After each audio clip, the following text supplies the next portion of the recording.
I bet you everybody here has already met the star of our show. What's his name? Splasher. Splash!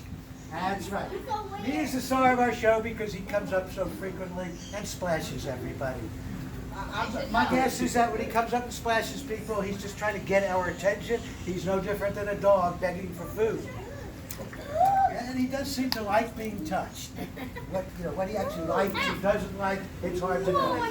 Anyway, he is, okay, now that I'm about to start feeding them, I want everybody's hands out of the water. Okay? We don't want them to mistake. They're going to be going into what we call hunting mode. They're looking for food. We don't want them to think your finger is a nice little juicy piece of fish. Okay? These guys, people want to know when do we feed them. They are all, they do not eat any kind of plant matter. These guys only eat seafood, fish, shrimp, scallops, that sort of thing. I imagine if we were to throw some earthworms or something in there, maybe they'd gobble those up. But in any event, they are carnivorous. They eat animal food. What happens when you feed them?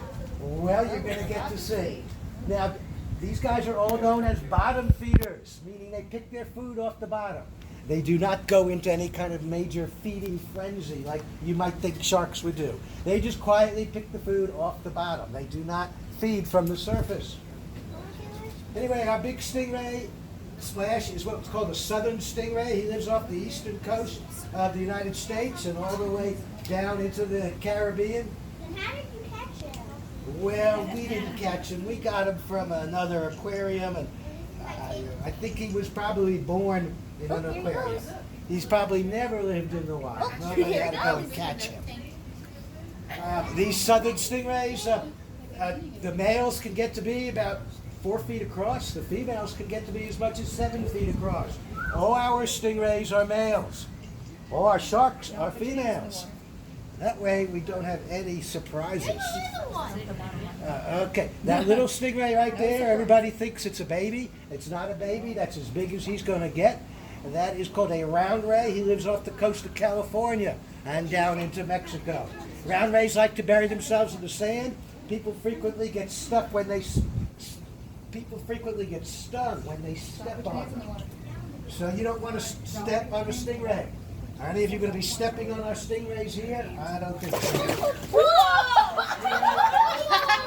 That's scary. Splasher. Wait, that's where his death comes from. These guys cannot sting you because we've cut off the sharp part of their stinger. However, I've never even seen them try to sting anybody. You would know because they would kind of whip their tail up. The sharp part of the stinger is a barb near the back of their tail. It will grow back. We do it about every 6 months. It doesn't hurt them. It's like cutting fingernails. Okay, I've told you about the 2 rays that we have in the tank right now. We have 3 different kinds of sharks in the tank right now. Which one is the biggest? That one. Yeah, that's called a horn shark. He can get to be 4 feet long and up to 40 pounds. He is nowhere near 40 pounds yet, so he will keep growing. Horn shark